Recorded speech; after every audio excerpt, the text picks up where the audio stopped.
विरोधी प्रमाण सहित आम नवीन निवास देलु से विरोधर किसी पनिशमेंट बदल में एवार्ड मिलला आमको सस्पेंड कराला पुणी मु धन्यवाद देवी माननीय राज्य सभापति श्री मनमोहन सामल को से आज घर बाउंडारे साहय कर दल को से लोचन ना विधायक अच्छा 29 पर्यंत रहा आगू भी हो पारती गोटे साधारण कार्यकर्ता हिसाब से काम आज बहुत खुशी बहुत दिन अपेक्षा मोर थिला बहुत दिन अपेक्षा थिला जतले मोर धर्मपत्नी को हरागला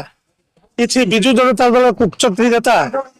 जो हर से बास परवर्ती समय जो मैंने आमको दुख दे जाते पार्टी माइलेज दिहला आमको सस्पेंड कराला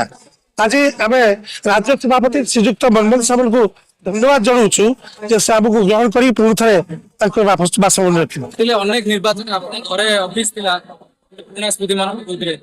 निश्चित रूप से मुझे 16-17 वर्ष थी फास्ट इयर पढ़ुली से मो बड़ भाई एमएलए स्वर ठिया होते से साइकिल रिक्शा जाऊँ आम परिवार Bharatiya Janata party RSS base तेणु किसी पॉलिटिकल कंपल्सन था जो कि विजु जनता दल को पड़ी जाती मुझे 2014 बीजेपी लड़ी सुचारू रूपे कम करी 2019 में मत टिकेट रू वंचित कराला जो विजु जनता दल को गली जब विजु जनता दल को न जाती मोर पॉलिटिकल माइलेज नहीं पार न था कि मोर पॉलिटिकल डेथ